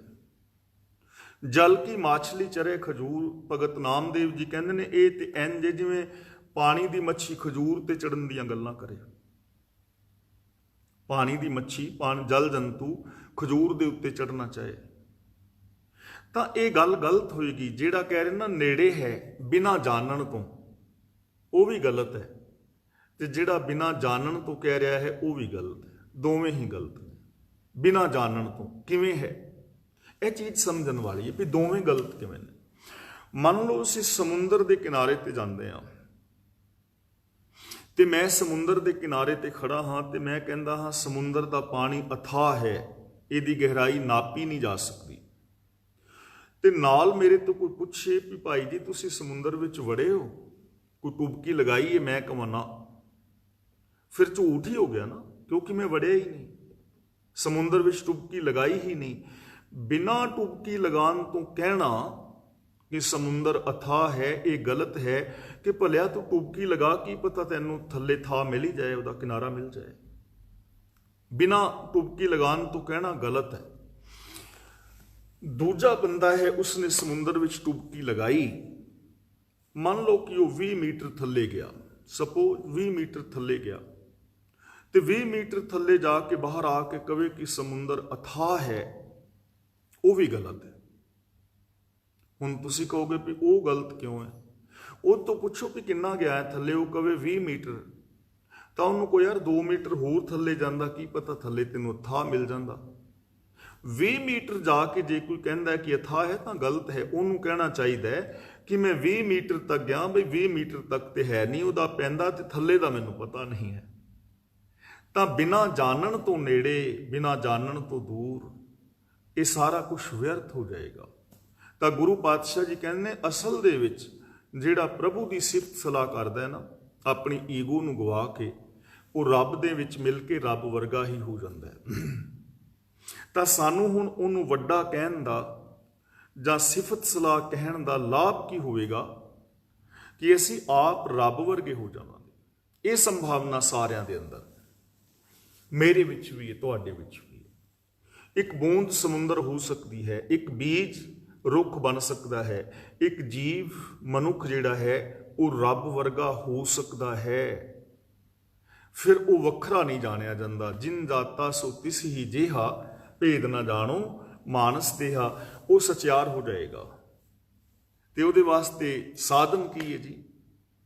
ਉਹਦੇ ਵਾਸਤੇ ਸਾਧਨ ਤਾਂ ਇੱਕੋ ਹੀ ਹੈ, ਹੁਕਮ ਰਜ਼ਾਈ ਚੱਲਣਾ, ਹੁਕਮ ਦੇ ਵਿੱਚ ਤੁਰਨਾ, ਗੁਣ ਗਾਣੇ, ਗੁਣਾਂ ਅਨੁਸਾਰ ਜ਼ਿੰਦਗੀ ਜੀਣੀ, ਲਾ ਆਫ ਨੇਚਰ ਨੂੰ ਸਮਝਣਾ, ਔਰ ਲਾ ਆਫ ਨੇਚਰ ਮੁਤਾਬਕ ਜ਼ਿੰਦਗੀ ਬਿਤਾਉਣ ਦਾ ਯਤਨ ਕਰਨਾ। ਹੁਣ ਅਗਲਾ ਬਚਨ ਕਰਦੇ ਨੇ ਸਮੁੰਦ ਸ਼ਾਹ ਸੁਲਤਾਨ। ਦੇਖੋ ਉਤਲਾ ਜੋ ਸਮੁੰਦ ਸੀ ਨਾ, ਉਹਦੇ ਦੱਦੇ ਨਾਲ ਸਿਹਾਰੀ ਸੀ, ਤੇ ਇੱਥੇ ਸਮੁੰਦ ਦਾ ਦੱਦਾ ਮੁਕਤਾ ਹੈ। ਸ਼ਾਹ ਦਾ ਹਾਹਾ ਵੀ ਮੁਕਤਾ ਹੈ। ਜੇ ਸ਼ਾਹ ਦੇ ਹਾਹੇ ਥੱਲੇ ਔਂਕੜ ਹੁੰਦਾ ਤਾਂ ਇੱਕ ਸ਼ਾਹ ਦੀ ਗੱਲ ਹੋਣੀ ਸੀ, ਇੱਕ ਸ਼ਾਹੂਕਾਰ ਦੀ। ਇੱਥੇ ਬਹੁਵਚਨੀ ਸ਼ਬਦ ਹੈ ਤੇ ਇਹਨੂੰ ਸਾਹ ਨਹੀਂ ਪੜਨਾ। ਜੇ ਅਸੀਂ ਸਾਹ ਪੜਾਂਗੇ ਨਾ ਤਾਂ ਸਾਹ ਦਾ ਅਰਥ ਹੋ ਜਾਏਗਾ ਸਾਡੇ ਸਵਾਸ ਜੋ ਅਸੀਂ ਲੈ ਰਹੇ ਹਾਂ। ਇੱਥੇ ਸ਼ਾਹੂਕਾਰ ਦੀ ਗੱਲ ਹੈ, ਬਾਦਸ਼ਾਹ ਦੀ ਗੱਲ ਹੈ। ਸ਼ਾਹ ਸੁਲਤਾਨ ਦੇ ਨੰਨੇ ਥੱਲੇ ਔਂਕੜ ਹੁੰਦਾ ਤਾਂ ਇੱਕ ਸੁਲਤਾਨ ਦੀ ਗੱਲ ਹੋਣੀ ਸੀ, ਪਰ ਇੱਥੇ ਸੁਲਤਾਨ ਦਾ ਨੰਨਾ ਵੀ ਮੁਕਤਾ ਹੈ। ਇਹਦਾ ਮਤਲਬ ਬਹੁਤੇ ਸੁਲਤਾਨ, ਬਹੁਤੇ ਬਾਦਸ਼ਾਹ। ਸਮੁੰਦ ਸ਼ਾਹ ਸੁਲਤਾਨ ਦਾ ਮਤਲਬ ਹੈ ਸਮੁੰਦਰਾਂ ਦੇ ਮਾਲਕ, ਜਿਨ੍ਹਾਂ ਦੀ ਬਾਦਸ਼ਾਹੀ ਦੇ ਅੰਦਰ ਸਮੁੰਦਰ ਵੀ ਹੋਣ। ਗਿਰਹਾ ਸੇਤੀ ਮਾਲ ਤਨ, ਇੱਥੇ ਸ਼ਬਦ ਲਿਖਿਆ ਹੈ ਗਿਰਹਾ। ਗਿਰ ਦਾ ਮਤਲਬ ਹੁੰਦਾ ਹੈ ਪਹਾੜ, ਤੇ ਇੱਥੇ ਹਾਹੇ ਨਾਲ ਬਿੰਦੀ ਲਗਾ ਕੇ ਬੋਲਾਂਗੇ ਗਿਰਹਾਂ। ਗਿਰਹਾਂ ਦਾ ਮਤਲਬ ਪਹਾੜਾਂ, ਬਹੁਵਚਨੀ ਸ਼ਬਦ ਹੈ ਗਿਰਹਾਂ, ਪਹਾੜਾਂ। ਸੇਤੀ ਦਾ ਮਤਲਬ ਜਿੰਨਾ, ਮਾਲ ਧਨ ਦਾ ਮਤਲਬ ਧਨ ਮਾਲ ਪਦਾਰਥ। ਜੇ ਕੋਈ ਸਮੁੰਦਰਾਂ ਦਾ ਬਾਦਸ਼ਾਹ ਹੋਵੇ ਔਰ ਉਹਦੇ ਕੋਲ ਪਹਾੜਾਂ ਜਿੰਨਾ ਢੇਰ ਮਾਲ ਧਨ ਦਾ ਲੱਗਾ ਹੋਵੇ, ਪਹਾੜਾਂ ਜਿੰਨਾ ਸੋਨਾ ਚਾਂਦੀ ਅਣਗਿਣਤ ਪਿਆ ਹੋਵੇ, ਸੋਨੇ ਚਾਂਦੀ ਦੇ ਸਿੱਕੇ ਪਏ ਹੋਣ, ਮਾਲ ਧਨ ਪਹਾੜਾਂ ਜਿੰਨਾ ਹੋਵੇ, ਮਤਲਬ ਅਨੰਤ ਵੱਡੀ ਬਾਦਸ਼ਾਹੀ ਹੋਵੇ, ਜਿਹਦੀ ਬਾਦਸ਼ਾਹੀ ਦੇ ਵਿੱਚ ਸਮੁੰਦਰ ਵੀ ਆਉਂਦੇ ਹੋਣ, ਔਰ ਇੰਨੇ ਵੱਡੇ ਬਾਦਸ਼ਾਹ ਹੋਣ ਕਿ ਜਿਨ੍ਹਾਂ ਦੇ ਕੋਲ ਪਹਾੜਾਂ ਜਿੰਨਾ ਮਾਲ ਧਨ ਪਿਆ ਹੋਵੇ। ਪਰ ਗੁਰੂ ਪਾਤਸ਼ਾਹ ਜੀ ਕਹਿੰਦੇ ਨੇ ਕੀੜੀ ਤੁਲ ਨਾ ਹੋਵਨੀ। ਉਹ ਸਾਰੇ ਬਾਦਸ਼ਾਹ ਇੱਕ ਨਿੱਕੀ ਜਿਹੀ ਕੀੜੀ ਦੇ ਬਰਾਬਰ ਵੀ ਨਹੀਂ ਹਨ। ਜੇ ਤਿਸ ਮਨਹੁ ਨਾ ਵੀਸਰਹਿ।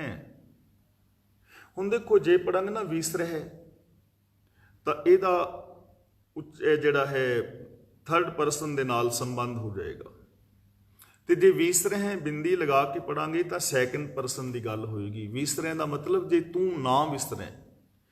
ਕੀੜੀ ਤੁਲ ਨਾ ਹੋਵਨੀ, ਕਿ ਉਸ ਕੀੜੀ ਦੇ ਬਰਾਬਰ ਵੀ ਨਹੀਂ ਹਨ। ਜੇ ਉਸ ਕੀੜੀ ਦੇ ਮਨ ਚੋਂ ਹੈ ਪ੍ਰਭੂ ਤੂੰ ਨਾ ਭੁੱਲੇ। ਕੀੜੀ ਦਾ ਮਤਲਬ ਮਾਮੂਲੀ ਜਿਹਾ ਇਨਸਾਨ, ਗਰੀਬ ਇਨਸਾਨ, ਜਿਹਨੂੰ ਦੁਨਿਆਵੀ ਤੌਰ ਤੇ ਅਸੀਂ ਗਰੀਬ ਕਹਿੰਦੇ ਹਾਂ, ਜਿਹਨੂੰ ਅਸੀਂ ਮਾਮੂਲੀ ਜਿਹਾ ਬੰਦਾ ਕਹਿ ਦਿੰਦੇ ਹਾਂ। ਜੇ ਉਹਦੇ ਮਨ ਚੋਂ ਤੂੰ ਨਹੀਂ ਵਿਸਰਦਾ, ਜੇ ਉਹ ਤੇਰੇ ਲਾ ਆਫ ਨੇਚਰ ਮੁਤਾਬਕ ਜ਼ਿੰਦਗੀ ਜੀ ਰਿਹਾ ਹੈ, ਜੇ ਉਸ ਦੀ ਮਾਨਸਿਕਤਾ ਦੇ ਅੰਦਰ ਸ਼ੁਭ ਗੁਣ ਨੇ, ਜੇ ਉਸ ਦਾ ਆਚਰਨ ਬੜਾ ਉੱਚਾ ਹੈ, ਜਿਸ ਦੇ ਅੰਦਰ ਪਰ ਉਪਕਾਰ ਦੀ ਭਾਵਨਾ ਹੈ, ਜੋ ਹਰ ਇੱਕ ਦੇ ਨਾਲ ਰੱਬ ਵਰਗਾ ਪਿਆਰ ਔਰ ਸਤਿਕਾਰ ਕਰਦਾ ਹੈ, ਜੇ ਉਸ ਮਨੁੱਖ ਦੀ ਜ਼ਿੰਦਗੀ ਐਸੀ ਹੈ ਤਾਂ ਉਹਦੀ ਬਰਾਬਰੀ ਵੱਡੇ ਵੱਡੇ ਬਾਦਸ਼ਾਹ ਵੀ ਨਹੀਂ ਕਰ ਸਕਦੇ, ਜਿਨ੍ਹਾਂ ਦਾ ਸਮੁੰਦਰਾਂ ਤੱਕ ਬਾਦਸ਼ਾਹੀ ਹੈ, ਜਿਨ੍ਹਾਂ ਦੇ ਕੋਲ ਪਹਾੜਾਂ ਜਿੰਨਾ ਮਾਲ ਔਰ ਧਨ ਹੈ। ਹੁਣ ਇੱਥੋਂ ਨਾ ਸਾਨੂੰ ਇੱਕ ਬਹੁਤ ਮਹਾਨ ਦਾਤ ਮਿਲ ਰਹੀ ਹੈ ਜ਼ਿੰਦਗੀ ਜੀਣ ਲਈ, ਕਿ ਦੁਨੀਆ ਦੇ ਅੰਦਰ ਸੁਖੀ ਔਰ ਸ਼ਾਂਤ ਹੋਣ ਲਈ, ਮਹਾਨ ਹੋਣ ਵਾਸਤੇ ਕੇਵਲ ਪੈਸਾ ਹੀ ਜ਼ਰੂਰੀ ਨਹੀਂ ਹੈ। ਮੇਰਾ ਕਹਿਣ ਦਾ ਕਦਾਚਿਤ ਇਹ ਭਾਵ ਨਹੀਂ ਕਿ ਪੈਸਾ ਨਹੀਂ ਚਾਹੀਦਾ। ਪੈਸਾ ਹਰ ਬੰਦੇ ਨੂੰ ਚਾਹੀਦਾ, ਮੈਨੂੰ ਵੀ ਚਾਹੀਦਾ, ਤੁਹਾਨੂੰ ਵੀ ਚਾਹੀਦਾ। ਪੈਸੇ ਤੋਂ ਬਿਨਾ ਮਨੁੱਖ ਦੀ ਇਹ ਜ਼ਿੰਦਗੀ ਚੱਲ ਨਹੀਂ ਸਕਦੀ। ਜਿਹੜੇ ਕਹਿੰਦੇ ਨੇ ਨਾ ਪੈਸੇ ਦਾ ਤਿਆਗ ਕਰੋ ਜਾਂ ਅਸੀਂ ਮਾਇਆ ਦੇ ਤਿਆਗੀ ਹਾਂ, ਉਹ ਸਭ ਝੂਠ ਹੈ, ਫਰੇਬ ਹੈ। ਮਾਇਆ ਤੋਂ ਬਿਨਾ, ਪੈਸੇ ਤੋਂ ਬਿਨਾ ਕੰਮ ਜਿਹੜਾ ਚੱਲਦਾ ਨਹੀਂ। ਗੁਰਦੇਵ ਨੇ ਪਾਵਨ ਬਾਣੀ ਵਿੱਚ ਬੜੇ ਪਿਆਰੇ ਬਚਨ ਕਹਿਣ ਲੱਗੇ, ਗ੍ਰਹਿ ਸ਼ੋਭਾ ਜਾ ਕਹਿ ਰੇ ਨਾ ਹੈ, ਜਿਸ ਦੇ ਘਰ ਵਿੱਚ ਮਾਇਆ ਨਹੀਂ, ਪੈਸਾ ਨਹੀਂ। ਆਵਤ ਪਹੀਆ ਖੁਦੇ ਜਾਹੇ, ਉਹਦੇ ਘਰ ਵਿੱਚ ਜੇ ਕੋਈ ਮਹਿਮਾਨ ਮੁਸਾਫਿਰ ਆਉਂਦਾ ਹੈ ਤਾਂ ਉਹ ਭੁੱਖਾ ਜਾਏਗਾ। ਦੇਖੋ, ਮੰਨ ਲਓ ਤੁਸੀਂ ਮੇਰੇ ਘਰ ਵਿੱਚ ਆਉਂਦੇ ਹੋ ਮਿਲਣ ਵਾਸਤੇ, ਤਾਂ ਤੁਹਾਨੂੰ ਪੈਸਾ ਚਾਹੀਦਾ। ਜੇ ਆਪਣੀ ਕਾਰ ਤੇ ਆਓਗੇ ਤਾਂ ਵੀ ਪੈਟਰੋਲ ਪਾਉਣਾ ਪੈਣਾ ਹੈ, ਜੇ ਬੱਸ ਗੱਡੀ ਤੇ ਆਓਗੇ ਤਾਂ ਕਿਰਾਇਆ ਦੇਣਾ ਪੈਣਾ ਹੈ। ਪੈਸਾ ਚਾਹੀਦਾ ਨਾ ਮਿਲਣ ਵਰਤਣ ਵਾਸਤੇ। ਤੇ ਜੇ ਮੇਰੇ ਘਰ ਵਿੱਚ ਤੁਸੀਂ ਆਓਗੇ ਤਾਂ ਤੁਹਾਡੇ ਨਾਲ ਮਿਲ ਵਰਤਣ ਵਾਸਤੇ ਮੇਰੇ ਕੋਲ ਵੀ ਪੈਸਾ ਚਾਹੀਦਾ ਹੈ।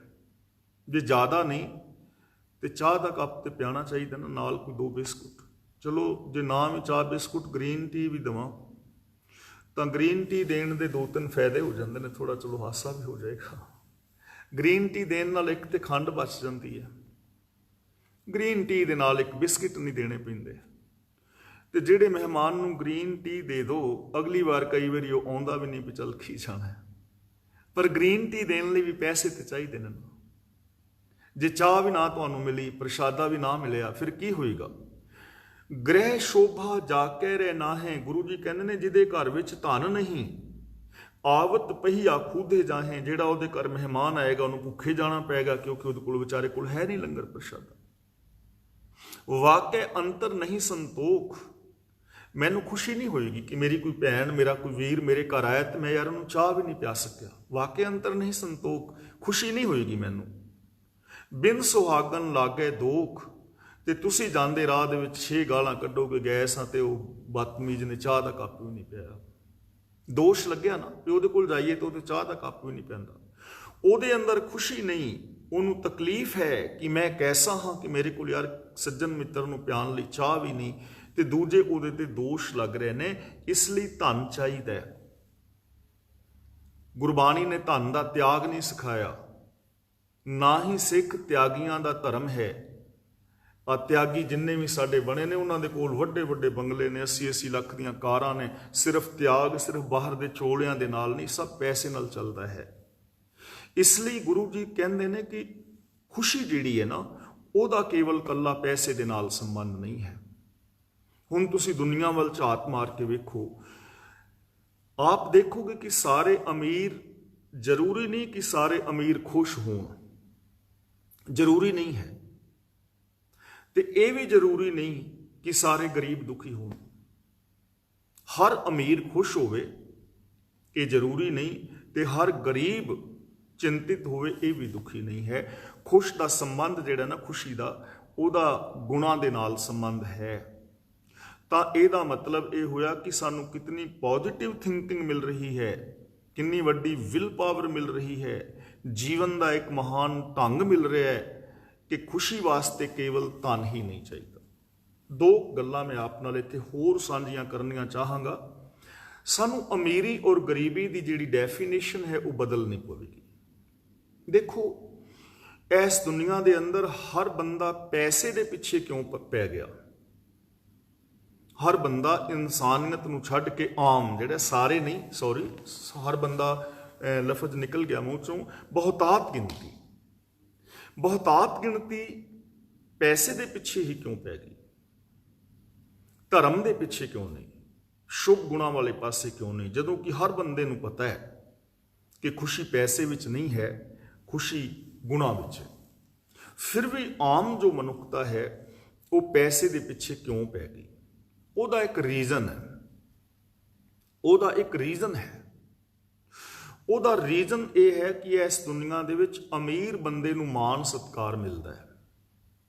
ਅਮੀਰ ਬੰਦੇ ਨੂੰ, ਜਿਹਦੇ ਕੋਲ ਦੁਨਿਆਵੀ ਧਨ ਹੈ ਨਾ, ਉਹਨੂੰ ਲੋਕ ਮਾਣ ਦਿੰਦੇ ਨੇ, ਸਤਿਕਾਰ ਦਿੰਦੇ ਨੇ। ਦੇਖ ਲਓ, ਜੇ ਸਰਕਾਰ ਵਿੱਚ ਤੁਸੀਂ ਇਲੈਕਸ਼ਨ ਲੜਨਾ ਚਾਹੋ ਕਿ ਮੈਂ MLA MP ਬਣ ਜਾਵਾਂ ਔਰ ਮੈਂ ਸਮਾਜ ਦਾ ਸੁਧਾਰ ਕਰਾਂ, ਕੋਈ ਵਾਸਤਵ ਦੇ ਵਿੱਚ ਇਮਾਨਦਾਰ ਬੰਦਾ ਹੋਏ ਔਰ ਉਹ ਸਮਾਜ ਸੁਧਾਰ ਕਰਨਾ ਚਾਹੁੰਦਾ ਹੋਏ, ਲੇਕਿਨ ਉਹਦੇ ਕੋਲ ਇਲੈਕਸ਼ਨ ਲੜਨ ਲਈ ਪੈਸਾ ਨਹੀਂ, ਤਾਂ ਕਿ ਉਹ ਵੋਟਾਂ ਦੇ ਨਾਲ ਜਿੱਤ ਜਾਏਗਾ? ਨਹੀਂ ਨਾ। ਵੋਟਾਂ ਵਾਸਤੇ ਤੇ ਉਹਨੂੰ ਸ਼ਰਾਬ ਵਰਤਾਣੀ ਪੈਣੀ ਹੈ, ਵੋਟਾਂ ਵਾਸਤੇ ਤੇ ਬਦਮਾਸ਼ ਰੱਖਣੇ ਪੈਣੇ ਨੇ ਬੂਥਾਂ ਦੇ ਉੱਤੇ ਕਬਜ਼ੇ ਕਰਨ ਵਾਸਤੇ, ਉਹਦੇ ਕੋਲ ਝੂਠੇ ਲੈਕਚਰ ਕਰਨ ਵਾਲੇ ਲੋਕ ਰੱਖਣੇ ਪੈਣਗੇ। ਸ਼ਰੀਫ ਬੰਦਾ ਤੇ ਇਲੈਕਸ਼ਨ ਜਿੱਤ ਹੀ ਨਹੀਂ ਸਕਦਾ। ਮੈਂ ਰਾਜਨੀਤੀ ਵਿੱਚ ਮੇਰਾ ਕੋਈ ਹਿੱਸਾ ਨਹੀਂ ਹੈ, ਨਾ ਹੀ ਮੈਨੂੰ ਬਹੁਤੀ ਨੌਲੇਜ ਹੈ, ਲੇਕਿਨ ਡਾਕਟਰ ਦਲਜੀਤ ਸਿੰਘ ਨੂੰ ਤੁਸੀਂ ਸਾਰੇ ਜਾਣਦੇ ਹੋਗੇ ਨਾ, ਪ੍ਰੋਫੈਸਰ ਸਾਹਿਬ ਸਿੰਘ ਦੇ ਬੇਟੇ, ਜਿਹੜੇ ਅੰਮ੍ਰਿਤਸਰ ਸਾਹਿਬ ਦੇ ਵਿੱਚ ਅੱਖਾਂ ਦੇ ਡਾਕਟਰ ਨੇ। ਉਹਨਾਂ ਦੀ ਹੁਣ ਤਾਂ ਡੈਥ ਹੋ ਗਈ ਹੈ। ਦੇਖੋ, ਪ੍ਰੋਫੈਸਰ ਸਾਹਿਬ ਸਿੰਘ ਦਾ ਉਹ ਬੇਟਾ ਹੈ, ਉਹਨੇ 2-3 ਕਿਤਾਬਾਂ ਲਿਖੀਆਂ ਨੇ, ਉਹ ਪੜ੍ਹਨ ਵਾਲੀਆਂ ਨੇ। ਬਦੀ ਦੀ ਜੜ, ਦੂਜਾ ਪਾਸਾ ਔਰ ਸੱਚ ਦੀ ਭਾਲ ਵਿੱਚ ਬਹੁਤ ਵਧੀਆ ਪੁਸਤਕਾਂ ਲਿਖੀਆਂ ਨੇ। ਔਰ ਦੁਨੀਆ ਦੇ ਵਿੱਚ ਮਸ਼ਹੂਰ ਡਾਕਟਰ ਅੱਖਾਂ ਦਾ ਪਿਤਾ ਜੀ, ਉਹਨਾਂ ਦੇ ਗੁਰੂ ਗ੍ਰੰਥ ਸਾਹਿਬ ਦਾ ਟੀਕਾ ਕੀਤਾ ਹੈ ਭਾਈ ਸਾਹਿਬ ਸਿੰਘ ਨੇ। ਉਹ ਇਲੈਕਸ਼ਨ ਦੇ ਵਿੱਚ ਲੜੇ, ਹਾਰ ਗਏ, ਲੋਕਾਂ ਨੇ ਹਰਾ ਦਿੱਤਾ। ਤਾਂ ਜਿਹੜੀ ਕੌਮ ਆਪਣੇ ਡਾਕਟਰਾਂ ਔਰ ਵਕੀਲਾਂ ਨੂੰ ਹਰਾਉਂਦੀ ਹੋਵੇ, ਉਸ ਕੌਮ ਦਾ ਵਿਕਾਸ ਕਿੱਥੋਂ? ਤਾਂ ਇਹਦਾ ਮਤਲਬ ਮੈਂ ਜੋ ਬੇਨਤੀ ਕਰਨੀ ਚਾਹੁੰਦਾ ਹਾਂ, ਪੈਸੇ ਵਾਲੇ ਨੂੰ ਮਾਣ ਇਸ ਦੁਨੀਆ ਵਿੱਚ ਦਿੱਤਾ ਜਾਂਦਾ ਹੈ ਨਾ, ਤੁਸੀਂ ਦੇਖ ਲਓ ਜਿੰਨੇ ਵੀ ਅਹੁਦੇ ਨੇ ਉਹ ਪੈਸੇ ਵਾਲਿਆਂ ਕੋਲ ਹੋਣਗੇ, ਗਰੀਬਾਂ ਕੋਲ ਤੇ ਨਹੀਂ। ਬਹੁਤ ਘੱਟ ਚਾਂਸ ਨੇ ਕਿਤੇ ਐਸਾ ਹੋਵੇ। ਔਰ ਇਹ ਜਿਹੜੀ ਬਿਮਾਰੀ ਹੈ ਕਰੀਬ ਧਰਮ ਸਥਾਨਾਂ ਵਿੱਚ ਵੀ ਆ ਗਈ ਹੈ।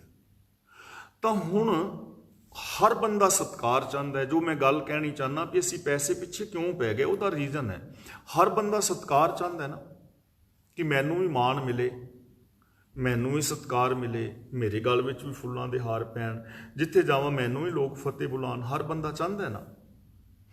ਇਸ ਲਈ ਫਿਰ ਹਰ ਬੰਦਾ ਪੈਸੇ ਪਿੱਛੇ ਪੈ ਗਿਆ ਕਿ ਮੇਰੇ ਕੋਲ ਪੈਸਾ ਹੋਏਗਾ ਤਾਂ ਲੋਕ ਮੇਰਾ ਸਤਿਕਾਰ ਕਰਨਗੇ। ਲੋਕਾਂ ਨੇ ਫਿਰ ਸ਼ਾਰਟਕਟ ਅਪਣਾ ਲਿਆ, ਬਲੈਕ 2 ਨੰਬਰ ਦੇ ਧੰਦੇ। ਭਗਤ ਕਬੀਰ ਜੀ ਨੇ ਇਸ ਡੈਫੀਨੇਸ਼ਨ ਨੂੰ ਬਦਲਿਆ ਹੈ। ਉਹ ਕਹਿੰਦੇ ਨੇ ਇਸ ਅਮੀਰੀ ਗਰੀਬੀ ਦੀ ਡੈਫੀਨੇਸ਼ਨ ਨੂੰ ਬਦਲੋ। ਕਹੋ ਕਬੀਰ ਨਿਰਧਨ ਹੈ ਸੋਈ, ਜਾ ਕੇ ਹਿਰਦੈ ਨਾਮ ਨਾ ਹੋਈ। 2 ਭਰਾਵਾਂ ਦੀ ਗੱਲ ਕੀਤੀ ਹੈ ਨਾ, ਜੋ ਨਿਰਧਨ ਸਰਧਨ ਕਹਿ ਜਾਏ, ਆਗੇ ਬੈਠਾ ਪੀਠ ਫਿਰਾਏ। ਜੋ ਸਰਧਨ ਨਿਰਧਨ ਕਹਿ ਜਾਏ, ਦੀਆ ਆਦਰ ਲਿਆ ਬੁਲਾਏ। ਜਦੋਂ ਕੋਈ ਅਮੀਰ ਭਰਾ ਗਰੀਬ ਦੇ ਘਰ ਵਿੱਚ ਜਾਂਦਾ ਹੈ ਤਾਂ ਸਾਰੇ ਟੱਬਰ ਨੂੰ ਚਾਹ ਚੜ ਜਾਂਦਾ ਹੈ, ਉਹਨੂੰ ਮਾਣ ਸਤਿਕਾਰ ਦਿੰਦੇ ਨੇ, ਘਰ ਦੀ ਕੋਈ ਚੀਜ਼ ਵੇਚ ਕੇ ਵੀ ਉਹਦਾ ਲੰਗਰ ਪ੍ਰਸ਼ਾਦੇ ਦਾ ਇੰਤਜ਼ਾਮ ਕਰਦੇ ਨੇ। ਪਰ ਜਦੋਂ ਕੋਈ ਗਰੀਬ ਆਪਣੇ ਅਮੀਰ ਭਰਾ ਦੇ ਘਰ ਜਾਂਦਾ ਹੈ ਨਾ, ਬਹੁਤੀ ਵਾਰੀ ਉਹ ਪਿੱਠ ਫੇਰ ਲੈਂਦਾ ਵੀ ਕੁਛ ਮੰਗਣ ਵਾਸਤੇ ਆਇਆ ਹੋਵੇਗਾ। ਇਸ ਲਈ ਕਬੀਰ ਜੀ ਕਹਿੰਦੇ ਨੇ ਇਸ ਡੈਫੀਨੇਸ਼ਨ ਨੂੰ ਬਦਲੋ।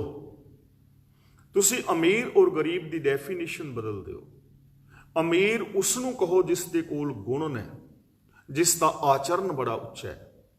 ਜਿਵੇਂ ਭਗਤ ਪੂਰਨ ਸਿੰਘ ਸੀ, ਉਸ ਦਾ ਆਚਰਨ ਬੜਾ ਉੱਚਾ ਹੈ, ਉਹਦੇ ਅੰਦਰ ਦਇਆ ਹੈ, ਉਹ ਹੈਲਪਫੁਲ ਹੈ, ਨਿਰਭਉ ਹੈ, ਨਿਰਵੈਰ ਹੈ, ਉਹਦੇ ਅੰਦਰ ਇਨਸਾਨੀਅਤ ਹੈ, ਗੁਰਮਤਿ ਦੇ ਰਾਹਾਂ ਤੇ ਤੁਰਨ ਵਾਲਾ ਹੈ। ਉਹ ਅਮੀਰ ਬੰਦਾ ਹੈ।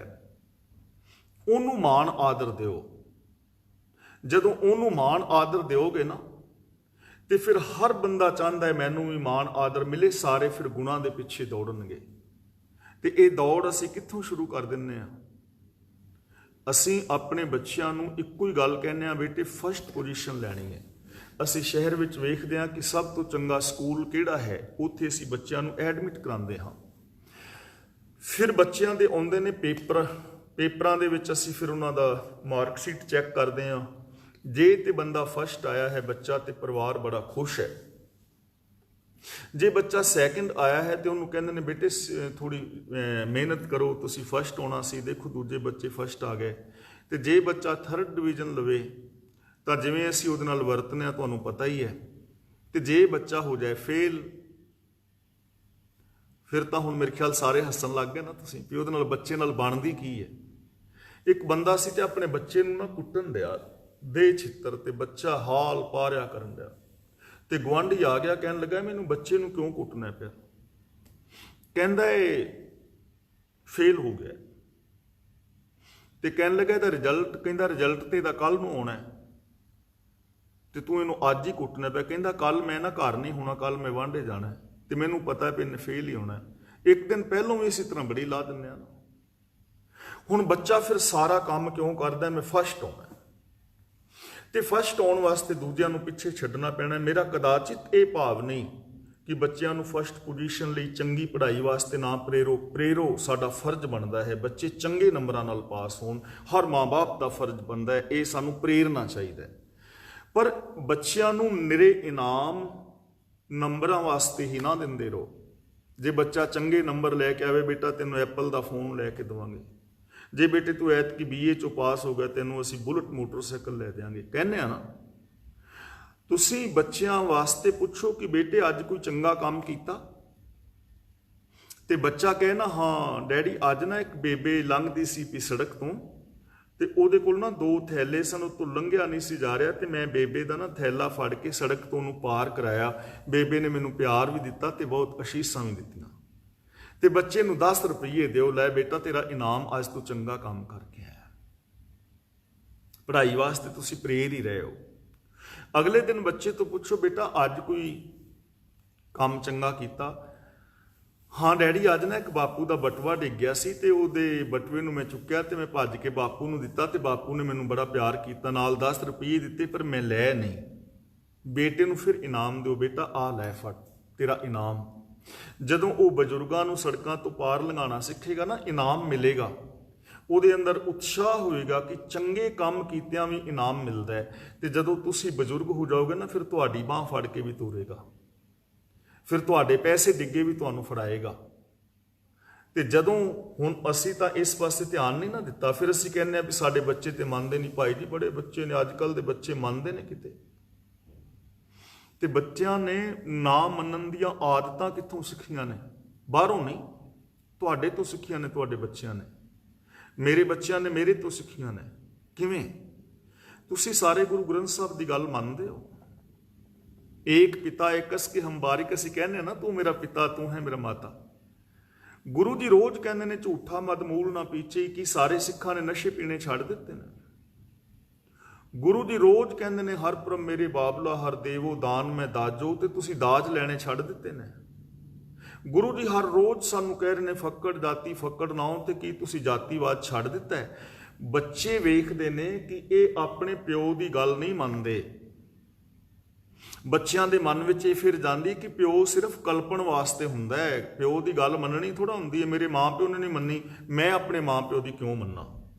ਜੇ ਅਸੀਂ ਆਪਣੇ ਪਿਓ ਦੀ ਗੱਲ ਮੰਨੀ ਹੁੰਦੀ ਨਾ, ਗੁਰੂ ਗ੍ਰੰਥ ਸਾਹਿਬ ਦੀ, ਸਾਡੇ ਬੱਚਿਆਂ ਨੇ ਵੀ ਸਾਡੀ ਮੰਨਣੀ ਸੀ। ਇੱਕ ਗੱਲ ਯਾਦ ਰੱਖਣਾ, ਜੈਸਾ ਵਿਹਾਰ ਤੁਸੀਂ ਆਪਣੇ ਬਜ਼ੁਰਗਾਂ ਦੇ ਨਾਲ ਕਰ ਰਹੇ ਹੋ ਨਾ, ਮੈਂ ਨੌਜਵਾਨ ਬੱਚਿਆਂ ਨੂੰ ਕਹਿਣਾ ਹੁੰਨਾ ਕਿ ਜੈਸਾ ਤੁਸੀਂ ਵਿਹਾਰ ਆਪਣੇ ਬੱਚਿਆਂ ਨਾਲ ਕਰ ਰਹੇ ਹੋ, ਕੁੜੀਓ, ਜਿਵੇਂ ਤੁਸੀਂ ਆਪਣੀਆਂ ਵਿਹਾਰ ਸੱਸਾਂ ਦੇ ਨਾਲ ਕਰ ਰਹੀਆਂ ਹੋ, ਜਿਵੇਂ ਪੁੱਤਰ ਆਪਣੇ ਮਾਪਿਆਂ ਨਾਲ ਵਿਹਾਰ ਕਰ ਰਹੇ ਨੇ, ਤੁਸੀਂ ਇੱਕ ਕਿਤਾਬ ਲਿਖ ਰਹੇ ਹੋ। ਇਹ ਕਿਤਾਬ ਤੁਹਾਨੂੰ ਤੁਹਾਡੇ ਬੱਚੇ ਪੜ੍ਹ ਕੇ ਸੁਣਾਉਣਗੇ। ਇਸ ਲਈ ਇਧਰ ਧਿਆਨ ਦੇਣ ਦੀ ਲੋੜ ਹੈ। ਤਾਂ ਗੁਰੂ ਜੀ ਕਹਿੰਦੇ ਨੇ ਕੀੜੀ ਤੁਲਨਾ ਹੋਵਨੀ ਜੇ ਤਿਸ ਮਨੁ ਨਾ ਵਿਸਰੇ। ਜੇ ਅਸੀਂ ਇਸ ਪਾਸੇ ਥੋੜਾ ਜਿਹਾ ਧਿਆਨ ਦਈਏ, ਜਿਹੜੀਆਂ ਮੋਰਲ ਵੈਲਿਊਜ਼ ਨੇ ਉਹਨਾਂ ਨੂੰ ਅਸੀਂ ਆਪ ਅਪਣਾਈਏ, ਬੱਚਿਆਂ ਨੂੰ ਸਿਖਾਵੀਏ, ਔਰ ਬੱਚੇ ਸਾਡੇ ਤੋਂ ਸਿੱਖਣ, ਕਿਉਂਕਿ ਉਹਨਾਂ ਸਾਡੀ ਨਕਲ ਕਰਨੀ ਹੈ। ਜਦੋਂ ਕੋਈ ਸਾਡੇ ਘਰ ਮਿਲਣ ਆਉਂਦਾ ਨਾ, ਤੇ ਅਸੀਂ ਆਪਣੇ ਬੱਚੇ ਨੂੰ ਕਹਿੰਦੇ ਹਾਂ, ਜਾ ਬੇਟਾ ਕਹਿ ਵੀ ਅੰਕਲ ਮੇਰਾ ਡੈਡੀ ਘਰ ਨਹੀਂ ਹੈ, ਤੇ ਉਹ ਜਾ ਕੇ ਕਹਿ ਦਿੰਦਾ ਕਿ ਮੇਰਾ ਡੈਡੀ ਘਰ ਨਹੀਂ। ਤੇ ਫਿਰ ਬੱਚਾ ਸੋਚਦਾ, ਯਾਰ ਡੈਡੀ ਘਰ ਹੈ ਤੇ ਇਹ ਅੰਕਲ ਨੂੰ ਕਹਿ ਰਿਹਾ ਵੀ ਡੈਡੀ ਘਰ ਨਹੀਂ ਹੈ, ਐਵੇਂ ਕੰਮ ਚੱਲ ਸਕਦਾ ਹੈ? ਇੰਜ ਕਹਿਣ ਨਾਲ ਬੱਚਾ ਸੋਚਦਾ, ਯਾਰ ਕੰਮ ਤੇ ਚੱਲ ਗਿਆ, ਉਹਨੇ ਅੰਕਲ ਨੇ ਆਉਣਾ ਸੀ, ਕਹਿ ਦਿੱਤਾ ਵੀ ਨਹੀਂ, ਕੰਮ ਤੇ ਚੱਲ ਗਿਆ। ਤੇ ਉਹ ਫਿਰ ਬੱਚਾ ਵੀ ਆਪਣਾ ਕੰਮ ਚਲਾਉਣ ਲੱਗ ਜਾਂਦਾ ਹੈ। ਜਾਂਦਾ ਹੈ ਫਿਲਮ ਵੇਖਣ, ਤੇ ਡੈਡੀ ਨੂੰ ਆਣ ਕੇ ਕਹਿੰਦਾ ਮੈਂ ਸਕੂਲ ਗਿਆ ਸਾਂ। ਚਲਾ ਲਿਆ ਨਾ ਉਹਨੇ ਵੀ ਆਪਣਾ ਕੰਮ। ਇਸ ਲਈ ਬੱਚਿਆਂ ਨੇ ਸਾਡੀ ਨਕਲ ਕਰਨੀ ਹੈ, ਸਾਨੂੰ ਰੋਲ ਮਾਡਲ ਬਣਨਾ ਪਵੇਗਾ। ਇਹ ਚੀਜ਼ਾਂ ਸਾਨੂੰ ਇਸ ਪਾਵਨ ਬਾਣੀ ਚੋਂ ਮਿਲ ਰਹੀਆਂ ਨੇ। ਕੀੜੀ ਤੁਲ ਨਾ ਹੋਵਨੀ ਜੇ ਤਿਸ ਮਨੁ ਨਾ ਵਿਸਰੈ। ਦੇਖੋ ਕਿੰਨੇ ਵੱਡੇ ਲੋਕ, ਜਿਨ੍ਹਾਂ ਦੀ ਬਾਦਸ਼ਾਹੀ ਦੇ ਵਿੱਚ ਸਮੁੰਦਰ ਵੀ ਹੋਣ, ਜਿਨ੍ਹਾਂ ਦੇ ਕੋਲ ਪਹਾੜਾਂ ਜਿੰਨਾ ਮਾਲ ਤਨ ਹੋਵੇ, ਗੁਰੂ ਜੀ ਕਹਿੰਦੇ ਹਨ ਅਸਲ ਦੇ ਅੰਦਰ ਜਿਸ ਮਨੁੱਖ ਦੇ ਅੰਦਰੋਂ ਸੱਚ ਨਹੀਂ ਨਾ ਭੁੱਲਦਾ, ਜਿਸ ਦਾ ਆਚਰਨ ਉੱਚਾ ਹੈ, ਜੋ ਹੁਕਮ ਰਜ਼ਾਈ ਚੱਲ ਰਿਹਾ ਹੈ, ਬੇਸ਼ੱਕ ਉਹ ਮਾਮੂਲੀ ਜਿਹਾ ਇਨਸਾਨ ਹੋਵੇ, ਉਹਨਾਂ ਬਾਦਸ਼ਾਹਾਂ ਦੇ ਨਾਲੋਂ ਮਹਾਨ ਹੈ। ਸਾਨੂੰ ਇਹ ਸੋਚ ਬਣਾਉਣੀ ਪਵੇਗੀ। ਜਿਸ ਦਿਨ ਸਾਡੀ ਇਹ ਸੋਚ ਬਣ ਗਈ, ਉਸ ਦਿਨ ਆਨੰਦ ਮੰਗਲ ਬਣ ਜਾਣਗੇ ਜ਼ਿੰਦਗੀ ਵਿੱਚ। ਧਨ ਤੇ ਸਾਡਾ ਸਾਡੇ ਕੋਲ ਹੀ ਰਹਿਣਾ ਹੈ। ਇਮਾਨਦਾਰੀ ਦੇ ਨਾਲ ਕਮਾਵਾਂਗੇ। ਸਾਰੇ ਜਦੋਂ ਇਮਾਨਦਾਰੀ ਦੇ ਨਾਲ ਕੰਮ ਕਰਨਗੇ ਤਾਂ ਇਮਾਨਦਾਰੀ ਫੈਲੇਗੀ। ਲੇਕਿਨ ਸ਼ੁਰੂਆਤ ਤੇ ਕਰਨੀ ਪਵੇਗੀ ਨਾ, ਸ਼ੁਰੂਆਤ ਸਾਨੂੰ ਆਪਣੇ ਤੋਂ ਕਰਨੀ ਪਵੇਗੀ। ਤਾਂ ਆਓ ਅਸੀਂ ਸਾਰੇ ਕਲਾਸ ਵਾਲੇ ਜੋ ਵੀਰ ਭੈਣਾਂ ਹਾਂ, ਆਪਣੇ ਤੋਂ ਸ਼ੁਰੂਆਤ ਕਰੀਏ। ਮੇਰਾ ਕਹਿਣ ਦਾ ਕਦਾਚਿਤ ਭਾਵ ਨਹੀਂ ਕਿ ਤੁਹਾਡੇ ਵਿੱਚ ਇਹ ਗੁਣ ਨਹੀਂ ਹੈ ਨੇ, ਪਰ ਅਸੀਂ ਇਹਨਾਂ ਗੁਣਾਂ ਦਾ ਹੋਰ ਵਿਸਥਾਰ ਕਰਨਾ ਹੈ, ਔਰ ਇਹਨਾਂ ਗੁਣਾਂ ਨੂੰ ਆਪਣੇ ਬੱਚਿਆਂ ਤੱਕ, ਪਰਿਵਾਰਾਂ ਤੱਕ, ਔਰ ਦੁਨੀਆ ਦੇ ਆਖਰੀ ਮਨੁੱਖ ਤੱਕ ਅਸਾਂ ਪਹੁੰਚਾਉਣ ਦਾ ਯਤਨ ਕਰਨਾ।